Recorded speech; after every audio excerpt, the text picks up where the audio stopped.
Assalamualaikum warahmatullahi wabarakatuh. Sekarang kita masuk bagian tugas terakhir yaitu 4. Sekarang kita masuk ke Java UI atau kalau yang lain bilang namanya Swing. Nah, di sini saya sudah ada program yang bisa kita tes nanti. Jadi di sini saya mau pakai dulu eh, pengenalan dulu Java Swing itu ngapain. Oke. Nah, pertama, ini saya pakai NetBeans 8, NetBeans IDEA 8,2, 8.2. Ini bisa kalian download sendiri nanti NetBeans-nya. Nah, sini saya mau bikin project baru dulu. Ya. Kita ketik file, eh, new project, pilih Java Application, next. Di sini saya ganti namanya jadi web, huruf kapital semua, finish. Nah, kita sampai ke sini. Nah, ini kita masih pakai Java non GUI. Ini kita masih pakai JavaScript. Sekarang saya mau pindahin ke Java GUI. Java GUI-nya itu apa? Java GUI itu kita pakai sebuah Java interface, ya, yang mungkin kalian lebih kenal kayak bentuk VB. Atau pada dasarnya kita bikin pemrograman berorientasi project, tapi kita bikin interaksi-interaksinya itu di dalam sebuah sistem yang terpisah dari program. Tapi kita berinteraksi dengan program menggunakan interface-interface itu tadi. Nah, di sini ini bagian program. Nah, saya mau ngapain sekarang? Saya mau bikin sebuah GUI-nya. Di sini, ini dia tadi filenya, to web. Saya klik yang kayak gambar kardus ini. Saya klik kanan, new. Saya pilih sekarang JFrame font.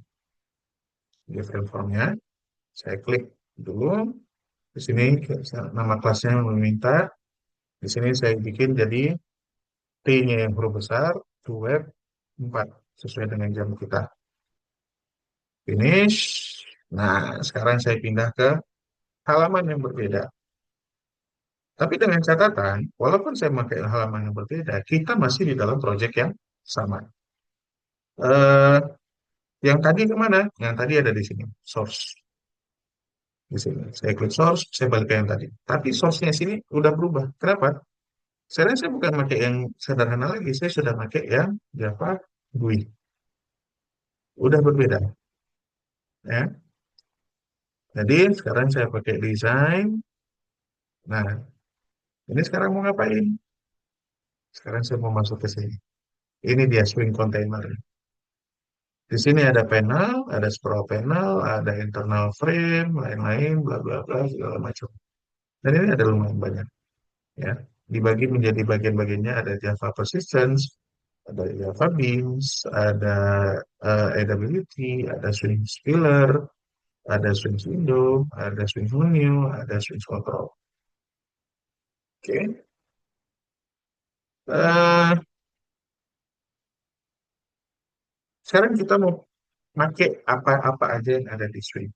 Nah, kita bikin desainnya kayak sebuah kalkulator dulu, biar gampang. Memang biasanya yang dipakai contoh program itu adalah contoh program kalkulator. Pertama, kita tahu dulu apa aja sih komponen kalkulator. Komponen kalkulator itu ada dua. Angka yang digunakan untuk tempat-tempat kita ngeklik angka-angkanya. Operator atau fungsi-fungsi matematika yang kita pakai. Kali, bagi, tambah, kurang, sama dengan. Terus yang mau saya pakai selanjutnya adalah text field. Text field untuk apa? Text field untuk tempat menampilkan angka-angka yang sudah kita klik tadi. Oke? Nah, pertama, saya ambil dulu text field. Saya taruh. Saya klik, saya tahan, saya seret. Terus saya apain? Saya lepas. Ini kayak gini deh. Saya gedein dikit. Oke, saya taruh di tengah. Begini. Oke, sebentar. Ya.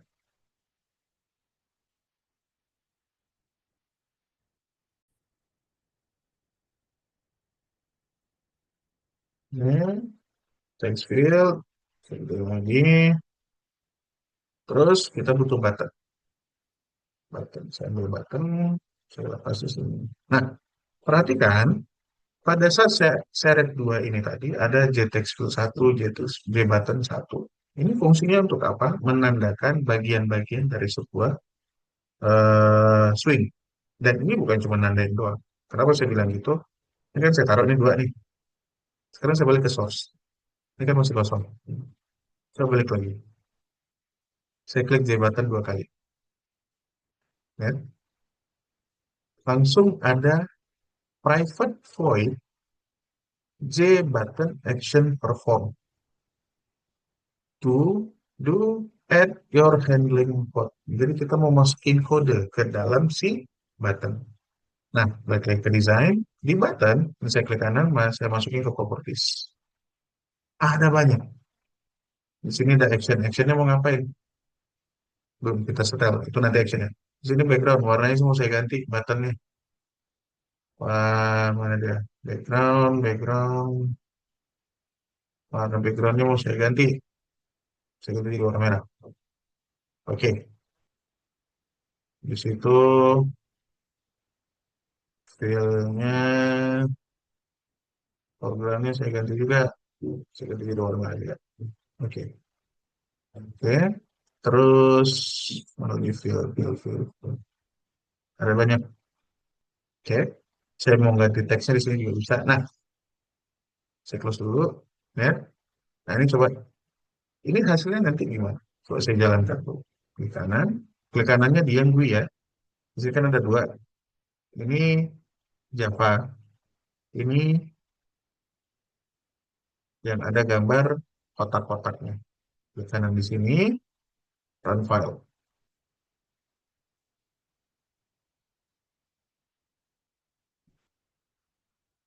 Ya.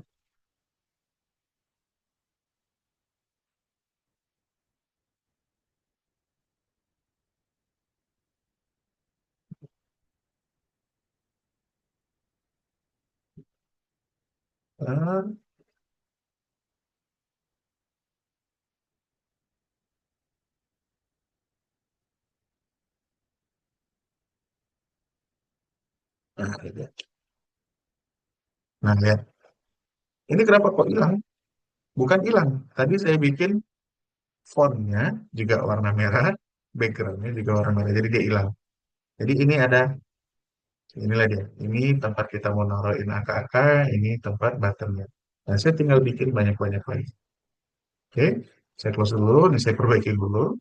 Properties, backgroundnya saya ganti jadi warna putih lagi, gitu lah ya. Oke, terus teksnya saya ganti jadi warna hitam. Oke, nah ini ada dua, ada teks satu, sama ada satu lagi label. Nah, saya mau ganti yang mana? Saya mau ganti teksnya atau mau mengganti labelnya?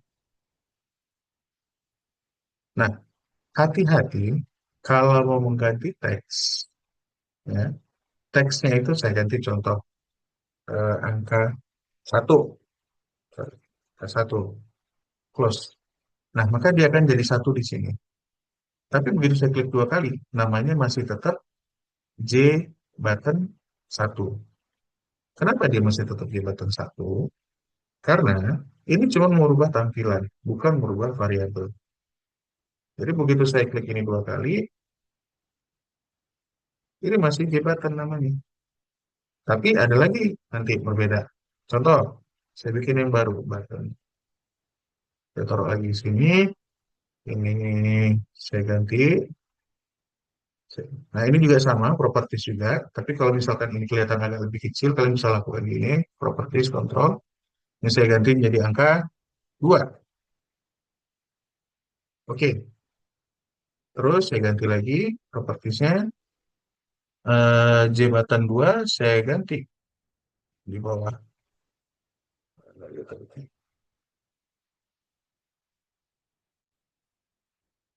Oke, terus saya ganti semua.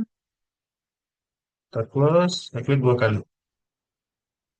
J button 2. Tak, klik ke desain, tambahin lagi. Nah, ini sini. Klik kanan. Nah, ini change variable name. Salah. Kalau di change variable name, saya bikin angka 3. Saya okein. J buttonnya ini labelnya saya ganti. Edit text jadi 3.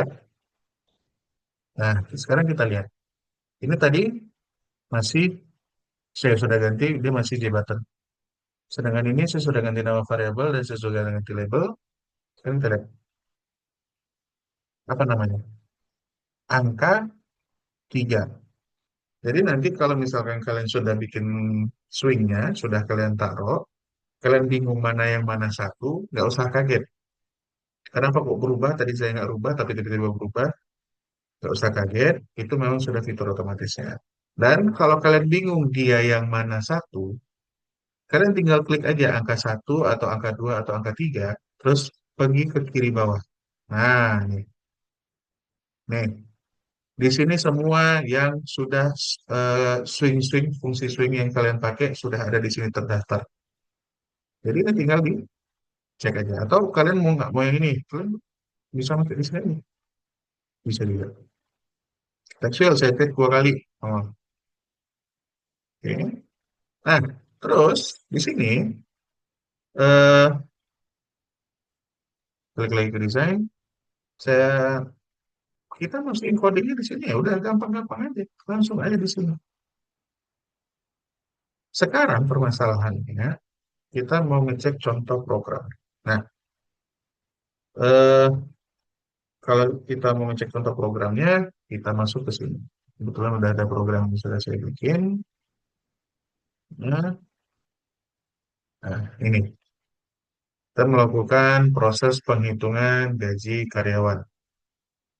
Nah, di sini komponennya ada button group. Yang mana button group? Button group itu nggak ada. Ya, ini cuma button doang. Terus kita masuk ke iframe-nya aja langsung. Terus di sini saya taruhin panel. Ini di panel. Panel itu ada di belakang untuk menentukan berapa besarannya nanti. Terus di sini ada satu, 2, 3, 4, 5 label. Di sini ada satu, 2, 3, 4, 5 text area. Ya. Ini text field, text field, text area. Oke, terus di sini ada 2 radio button, yang satu untuk menikah dan yang satu untuk belum menikah. Nah, di sini saya mau melakukan apa? Melakukan proses program penghitungan gaji bersih dari sebuah karyawan dengan kondisi di mana jika golongan A, jika golongan B jumlah gajinya berbeda. Kalau dia sudah menikah, dia memiliki tanggungan mendapatkan keringanan gaji berapa, dapat jumlah anaknya berapa, dapat tambahan gaji atau pengurangan apa ya tunjangan, penambahan tunjangan berapa. Nah, sekarang kita cek program. Nah, di sini programnya. Di sini J, toggle button, mouse click. Nah, di sini saya pilih karyawan, kode karyawan. Jika radio button dipilih, maka statusnya menikah. Jika tidak, maka statusnya belum menikah. Jadi otomatis pada saat dijalankan, ini ada di mana? Tes on file. Otomatis ada di menikah. Ya, jadi gini. Nah, dengan catatan, kalau misalkan diklik sudah menikah, maka bagian jumlah anak bisa diklik. Kita tambahkan ketikan. Tapi kalau saya bikin dia di belum menikah, maka ini nggak bisa diakses. Oke, lanjut. Nah, di sini teks area ada banyak. Saya tambahin ada nama karyawan, gaji pokok, tunjangan istri, ya, tunjangan istri, tunjangan total tunjangan, tunjangan anak, gaji pokok, potongan bersih dan lain-lain. Terus kita masuk ke J button, J radio button untuk menikah. Jika dipilih menikah, maka kotak isi jumlah anak aktif. Jadi saya bikin JText field 3 set enable as true. Sedangkan di sini, nah lihat, radio button, mouse klik, jika dipilih belum menikah, maka text field 3 itu tidak bisa diaktifkan atau tidak bisa diakses. Kita set enable false. Jadi set enable-nya false, di sini set enable-nya true, maka kalau diklik menikah, ini bisa kita tulis jumlahnya, tapi kalau kita bikin belum nikah, dia balik lagi ke nol. Set text-nya balik ke nol. Untuk menghindari kesalahan-kesalahan dalam pengetikan jumlah anak nantinya. Oke. Terus kita lanjut ke bawah. Text box 1, combo box 1, toggle button 1. Ini tinggal ada aja, mau dipakai mau enggak juga nggak ada masalah, tapi nanti bisa ditambahkan coding. Sekarang kita masuk ke bagian yang intinya. eh di sini kodenya. Kelihatannya kayak programming ribet, tapi enggak. Oke. Public frame kita masukin ke karyawan. KRY 1, new karyawan. Oke. KRY 1 kode karyawan JText field getText kita inputkan kode karyawan di sini untuk nanti akan ditampilkan di sini. Nama karyawan juga sama, kita ketikkan di sini nanti dia akan tampil di sini. Nah, sekarang konteksnya adalah di program ini kita masuk ke combo box. Kita masuk ke pemilihan apakah dia sudah menikah atau belum. Kalau sudah menikah atau belum, maka kita masuk ke jumlah anak. Kalau dipilih sudah menikah, kita masuk ke jumlah anak. Tapi kalau tidak, nggak usah dihitung jumlah anak, karena nggak mungkin. Terus karyawan, kita masukkan golongan dari combo box 1. Ini combo boxnya ada beberapa. Ada tipe 3A, 3B, 3C, dan 3D. Ya. Terus yang di text area, masuk. Oke. Ini source-nya yang untuk frame-nya aja. Nah, di sini programnya agak sedikit berbeda. Di sini codingnya ditulis di kelas khusus, yaitu package GUI project. Masuk, public string, kode karyawan, nama karyawan, golongan, status, jumlah anak, dan kapok. Nah, di sini kita mainnya di sini. Jika golongan 3A, maka hitung gapok sebanyak 1.200.000. Else if, nah di sini kita pakai else if karena ini ada 4. Maka else if-nya ada 3, if-nya 1. Jika A, jika B, jika C, jika D. Terus kita masuk public float untuk tunjangan istri. Jika dia ngekliknya sudah menikah, berarti dia punya istri. Maka tunjangan istri akan dihitung sebanyak 0,1, yaitu 10% dari gaji pokok. Jadi kalau misalkan dia gaji pokoknya itu adalah 1.500.000, maka tunjangan yang sudah menikah adalah 150.000. Kalau belum menikah, berarti tidak memiliki tunjangan. Lanjut, public vote, tunjangan, return base, tunjangan istri, dan tunjangan anak. Jadi total tunjangan itu kalau dia sudah beranak, masuk, kalau tidak, ya enggak. Dengan catatan, eh, jumlah tunjangan anak adalah 0,05 atau 5% dikali jumlah anak. Oke, baru masuk ke gaji kotor, yaitu nanti data gaji, sorry, nanti data tunjangan anak dan data tunjangan istri akan dijumlahkan, ya, dan bernama total tunjangan. Kemudian eh, dikembalikan ke Gapo nilainya, sehingga Gaponya itu akan ditambahkan dengan total tunjangan. Terus ada potongan. Potongan itu apa? Potongan itu adalah kayak apa namanya, pajak lah seperti itu. Return float 0,15 bis gaji kotor. Public float gaji bersih, return bis gaji kotor dikurangi dengan potongan. Oke, kita masukin prosesnya, kita bikin kode karyawan 001, nama karyawan Agung, golongannya adalah golongan 3D, statusnya sudah menikah, anaknya kita bikin 4, kita hitung gaji bersihnya. Gaji pokoknya ada 1,9, tunjangan istrinya 1.900, 190.000, sorry. Tunjangan anaknya 0,05, berarti 19 kali 4. Ya, 19 kali 4.